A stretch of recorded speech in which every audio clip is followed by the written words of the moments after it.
paz do Senhor a todos. Estamos iniciando mais uma aula de nossa Escola Bíblica Dominical, Sala dos Juvenis, faixa etária entre 15 e 17 anos. Estamos indo já para a nossa lição de número 11, já caminhando para a reta final de nosso trimestre e também, a reta final aí do nosso ano. Vamos lá. A nossa lição de hoje é a lição de número 11 e trata do seguinte tema: avivamento e um despertamento para a obra missionária. Avivamento e um despertamento para a obra missionária. E os nossos objetivos que temos hoje é em demonstrar a relação entre avivamento e missões, destacar a capacitação para missões locais, apontar a capacitação para missões transculturais, ou seja, relação entre avivamento e missões, porque de fato há uma relação íntima entre alguém que está com o coração desejoso de fazer missão e avivamento, e um verdadeiro avivamento.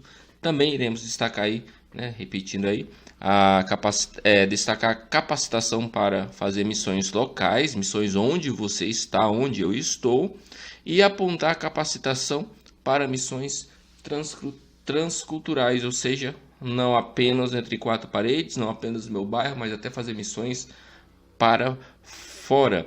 E nós temos aqui o texto de Atos capítulo 1 e versículo 8 que diz da seguinte maneira: mas recebereis a virtude do Espírito Santo que há de vir sobre vós, e ser-me-ei testemunha tanto em Jerusalém, como em toda a Judéia e Samaria e até aos confins da terra. Mais uma vez, mas recebereis a virtude do Espírito Santo que há de vir sobre vós, e ser-me-eis testemunhas, tanto em Jerusalém, como em toda a Judéia e Samaria, e até aos confins da terra. Então, temos aí uma promessa de Jesus a respeito da nossa vida missionária. Mateus, a nossa leitura bíblica em classe, está em Mateus capítulo 28, do versículo 18 ao 20, e Apocalipse 5, do 6 ao 10, que diz da seguinte maneira, iniciando em Mateus 28 e 18, diz assim o texto: e, chegando-se Jesus, falou-lhes, dizendo: é-me dado todo o poder no céu e na terra. Portanto, ide, ensinai todas as nações, batizando-as em nome do Pai, do Filho e do Espírito Santo, ensinando-as a guardar todas as coisas que eu vos tenho mandado. E eis que eu estou convosco todos os dias até a consumação dos séculos. Amém. E vamos para Apocalipse capítulo 5, a partir do versículo 6, vamos ler até o 10. E olhei, e eis que estava no meio do trono e dos quatro animais viventes, e entre os anciões um cordeiro, como havendo sido morto, e tinha 7 pontas e 7 olhos, que são os 7 Espíritos de Deus enviados a toda a terra. E veio e tomou o livro da destra do que estava sentado no trono. E havendo tomado o livro, os 4 animais e os 24 anciões prostraram-se diante do cordeiro, tendo todos eles harpas e salvas cheias de incenso, que são as orações dos santos. E cantavam um novo cântico, dizendo: digno és de tomar o livro e de abrir os seus selos, porque fostes morto, e com o teu sangue comprastes para Deus homens de toda tribo e língua e povo e nação, e para o nosso Deus os fizestes reis e sacerdotes, e eles reinarão sobre a terra. E eles reinarão sobre a terra. A lição que nós estamos estudando nesse trimestre, os assuntos estão relacionados intimamente ao avivamento. Nós estamos estudando sobre avivamento. E é impossível nós, pentecostais, falarmos de avivamento e não lembrarmos do falar em línguas estranhas, porque assim nos é ensinado e assim nós aprendemos e acreditamos que quando você passa a falar em línguas estranhas, você está avivado, porque você foi batizado com o Espírito Santo. Tanto é que hoje em dia, pelo menos aqui na região onde eu moro, não é tão comum haver os cultos de avivamento. Mas onde eu morava anteriormente, no Ceará, lá é muito comum, né? Eu não sei hoje como que está, mas era muito comum ter os famosos cultos de avivamento. Tinha os congressos, por exemplo, tinha um congresso de mocidade, congresso de juventude. Então, normalmente começava sexta, sábado e domingo. E durante esses dias aí tinha praticamente programação durante os dias, durante todo o dia, não era apenas à noite. Então, à tarde, na maioria das vezes, ou de manhã, mas principalmente à tarde, tinha os cultos de avivamento, que eles convidavam algum pastor que tivesse essa aptidão para orar por avivamento, para que esse camarada orasse e impusesse as mãos e as pessoas recebessem aí o dom de línguas, falassem língua e assim fossem batizadas com o Espírito Santo. Isso é muito comum. No nosso meio, estou falando isso só para ilustrar aqui, falar em línguas estranhas no meio pentecostal está muito relacionado com avivamento. Tanto é que quando você ouve uma pessoa, quando você vê uma pessoa que fala muito língua na igreja, você fala, nossa, fulano é avivado. Só que nós temos que ter algo em mente quando se trata de avivamento. Porque entre os resultados de um verdadeiro avivamento não está apenas o falar em línguas. E eu digo mais, às vezes nem se fala em língua e a pessoa é avivada. Mas vamos partir do pressuposto que falar em línguas é a porta de entrada aí para todos os outros moveres do Espírito Santo em relação a dons e a capacitação missionária. Mas o apenas falar em língua, ele não é um fator determinante para que você de fato esteja avivado. Não é o único resultado do avivamento. Quando você fala em línguas, esse não é o único resultado do avivamento. Afinal de contas, Deus, Jesus, ele não te aviva e não me aviva e não nos aviva apenas para ouvir nós falarmos em línguas estranhas. Não, mas ele nos aviva para nos capacitar a fazer a obra dele, a nos capacitar a fazer principalmente o ID de Jesus, a sair das quatro paredes, a sair de dentro da minha igreja e começar a evangelizar lá fora, seja na minha família, seja no meu grupo de amigos, onde eu trabalho, onde eu estudo, seja lá onde for. Mas principalmente o avivamento, ele vem para que nós possamos expandir a propagação do reino de Deus. E entre todos os resultados de uma vida avivada, nós temos aí principalmente essa da aptidão missionária. Quando eu falo aptidão missionária, não é apenas você ser um missionário e ir aí para algum local fazer missão, mas um missionário em si, um missionário que não precisa ir para outro país para falar de Jesus, um missionário que não precisa sequer ir para um púlpito de igreja pregar para falar de Jesus, é um missionário que prega aonde quer que ele esteja e prega inclusive com a boca fechada, com a boca caladinha, porque a vida dele é uma vida em que transborda o Espírito de Deus, porque é uma vida avivada, uma pessoa que está batizada com o Espírito Santo, ela transborda do Espírito Santo, então os outros que a veem começam a enxergar agora como um ser avivado e aí começa a se interessar por aquela vida. E aí acaba sendo um chamariz, acaba sendo um evangelho, afinal de contas somos uma carta escrita e lida aí pelo mundo, então eles veem aquilo, interpreta que somos alguém diferente e eles têm vontade de conhecer. E às vezes começa a conhecer Jesus a partir daí. Quer um exemplo disso? Um exemplo que vivenciei eu, é um exemplo que minha esposa e eu vivenciamos. Isso já faz alguns anos. Acredito que 5, 6 anos aí, que seja.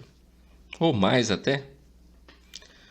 Estávamos uma vez no centro da cidade de Pindamonhangaba, daqui de onde nós moramos. E nós estávamos no ponto final do ônibus. Nessa época eu não sei se nós não estávamos sem carro, por algum motivo estávamos de ônibus, enfim, estávamos lá no ponto final do ônibus, aguardando, né, na fila para pegar o ônibus e ir embora, né, ir para casa. Eu absolutamente sem falar nada, apenas ali, minha esposa também, e de repente veio um moço que estava oferecendo bala, se eu não me engano, alguma coisa do tipo. Ele estava oferecendo alguma coisa para vender. E ele chegou até nós e ofereceu. E eu falei: não, muito obrigado, não tenho interesse, não quero. A Vanessa falou também que não tinha interesse, não queria. Naquele instante, aquele moço olhou para nós e falou assim: vocês são crentes. E eu falei: por que você está falando isso? Porque o Espírito de Deus está testificando aí. Eu estou sentindo que vocês são crentes. Ou seja, somos uma carta escrita e lida.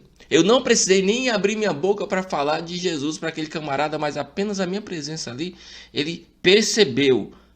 Talvez por causa do meu comportamento, talvez porque Deus de fato deu um toque nele, porque havia alguma comunhão aí para nós comungarmos. Mas quando nós somos avivados, somos pessoas que estamos sempre buscando e querendo fazer missão, querendo trazer mais pessoas para o reino.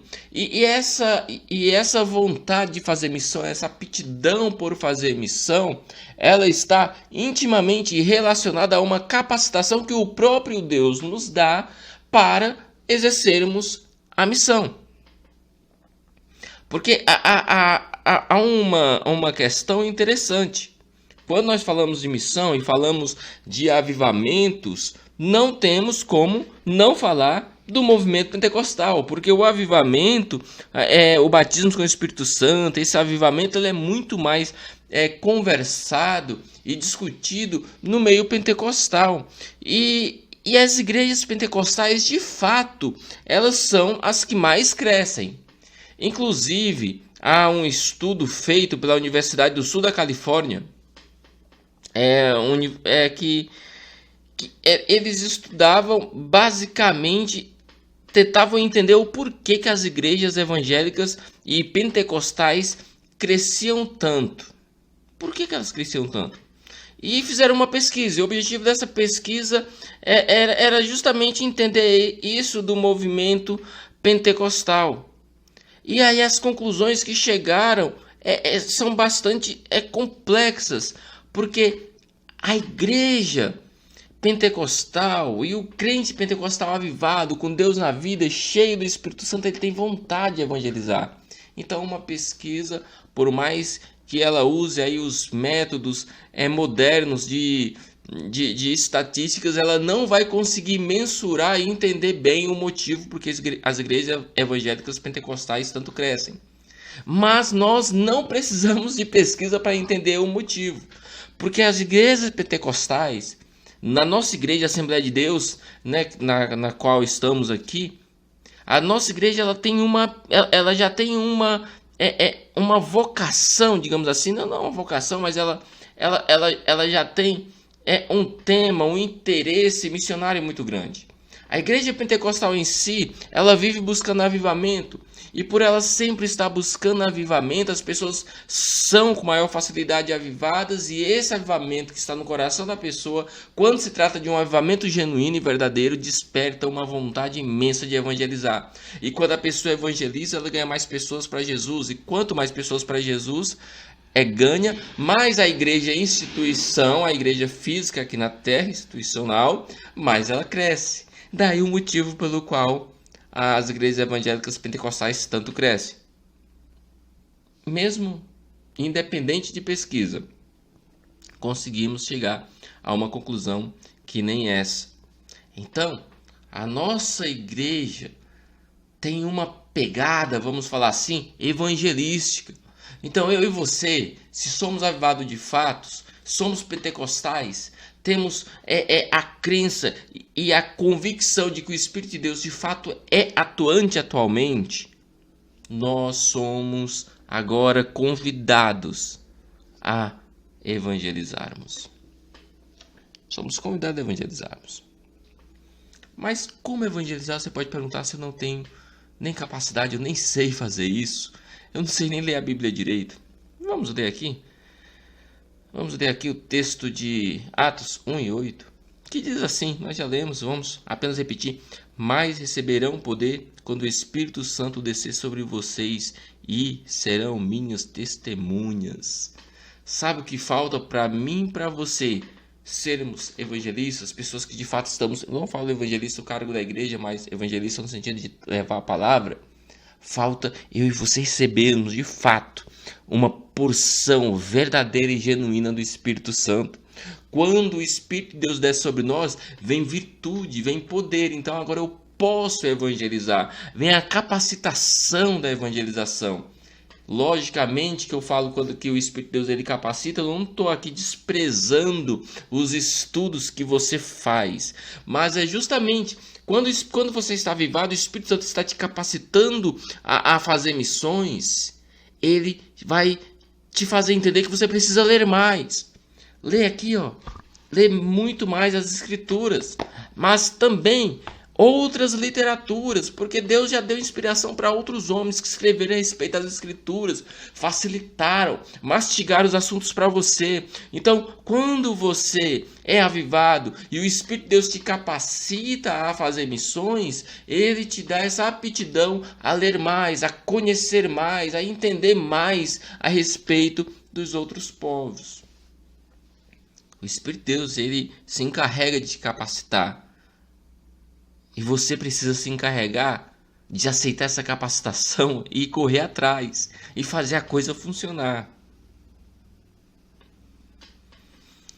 Mateus 28, 18 e 20 já é um texto que traz a ordem divina, que já é aquele mandamento: vai, ide e evangelizai, ide e ensinai, ide e pregai, ide e fazei a minha obra. É uma ordem divina de evangelização. É o que nós chamamos de grande comissão. E essa grande comissão, ela é para mim e é para você. E não é uma tarefa fácil. Engana-se quem acha que é fácil. Não é. Principalmente nos dias de hoje. Pregar o evangelho nos dias de hoje, onde há muitos escândalos, há quantas controvérsias que aparecem por aí, igrejas hereges, deturpando a palavra de Deus, ensinamento daqui, ensinamento dali, escândalo aqui, escândalo ali. Tá complicado evangelizar, mas a obra de evangelizar, ela é inspirada e é dada, a capacidade é dada por Deus. Então Deus ele se responsabiliza. Temos apenas que evangelizar. Se eu sou de fato avivado, se eu tenho de fato avivamento verdadeiro e genuíno na minha vida, se eu estou vivo para Cristo e vivo em Cristo, eu vou ter vontade e querer evangelizar. Nós somos avivados para fazer missões locais e missões regionais. Veja aqui o texto: e ser-me-eis testemunhas. Ou seja, eu e você temos que ser testemunhas. Nós precisamos dar fruto onde quer que nós estejamos. Dar testemunho de Cristo é ter uma vida também íntegra, de testemunho forte, verdadeiro, sem mácula, sem mancha, sem enganação. Isso é testemunhar de Cristo. Isso é pregar a respeito de Cristo. E isso você consegue com a ajuda do Espírito Santo. É Ele que capacita. É Ele que faz. Nós somos instrumentos. Precisamos estar com o coração aberto e estar com a vida alinhada com Deus, fazendo aquilo que agrada a Deus. Para caminharmos aqui e caminharmos para o final, nunca esqueça que você, antes de você ir para outro país, antes de você ir para a Janela 1040, antes de você ir para a África, você precisa ser missionário dentro da sua casa. Você precisa ser missionário dentro da sua casa. 1 Tessalonicenses capítulo 1, versículo 7 fala assim: e assim tornaram-se modelo para todos os crentes que estão na Macedônia e na Acaia. Ou seja, aqui o apóstolo Paulo está falando que a igreja de Tessalônica é uma igreja que serve de testemunho. Você, eu, todos nós cristãos, precisamos servir de testemunha para outras pessoas, precisamos servir de modelo para outras pessoas. É isso que irá nos diferenciar do mundo. Eu sou modelo e as pessoas querem me copiar porque querem ser parecida com Cristo assim como eu sou, assim como você é. Então, é necessário eu fazer missão local, dentro da minha casa e regional, aonde quer que eu esteja, fora da minha casa, onde quer que eu ande. E por último, o Espírito de Deus, ele também trata e trabalha para que nós possamos ser missionários. E aí tem uma chamada mais específica para missões transculturais, para missões em outros países.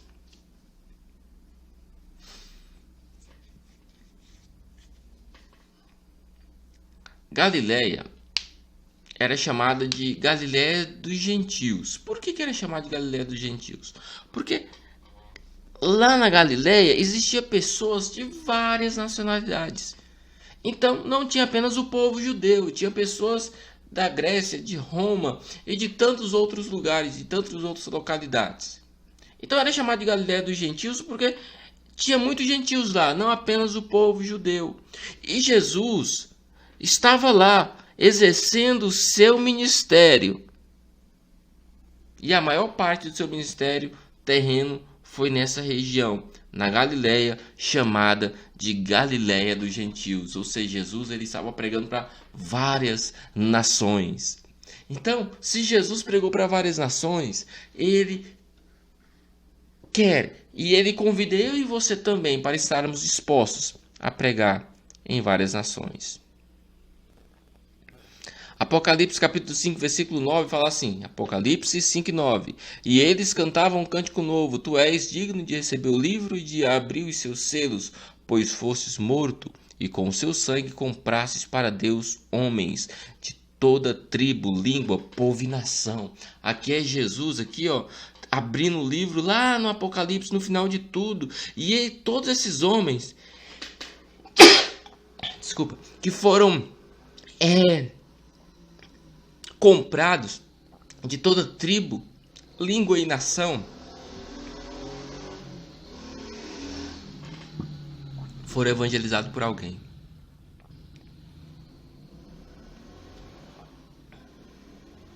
Quão bom, quão maravilhoso é você saber estar lá no céu, que pessoas que foram salvas foram evangelizadas através da sua vida missionária. Mateus 28 e 19 fala assim, portanto, não vão e façam discípulos de todas as nações. Agora aqui Jesus está comissionando seus discípulos, está falando assim, façam discípulos de todas as nações.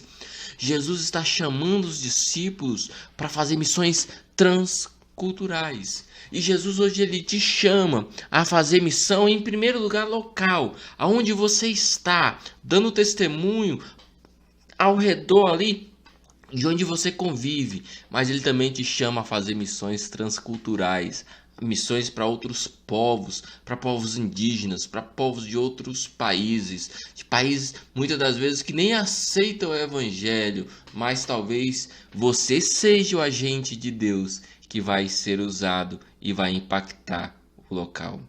Jesus ele te chama para impactar as nações, mas em primeiro lugar impacte a sua casa e a sua própria vida. Que Deus em Cristo abençoe a sua vida.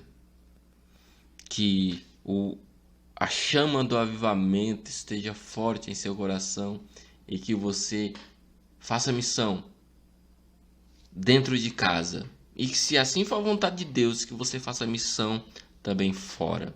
Então, que Deus te abençoe e vamos agora aqui para as nossas perguntinhas para que você reflita durante essa semana, tente responder e na próxima semana nós estaremos aqui passando as respostas. Então, as perguntas, vamos começar aqui.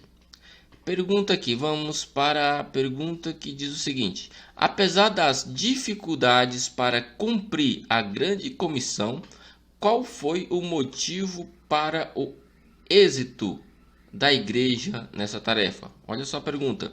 Apesar das dificuldades para cumprir a grande comissão, qual foi o motivo para o êxito da igreja nessa tarefa? Por que a igreja teve êxito em fazer missões? Por que as igrejas pentecostais crescem? Entendeu aí o questionamento? Então, apenas a questão 2 aqui para que você reflita durante essa semana e que você possa pôr em prática isso que você vai estudar dessa questão 2, que é basicamente um resumo do que nós refletimos hoje. Que Deus em Cristo te abençoe e até a próxima aula, se assim Deus permitir. Amém.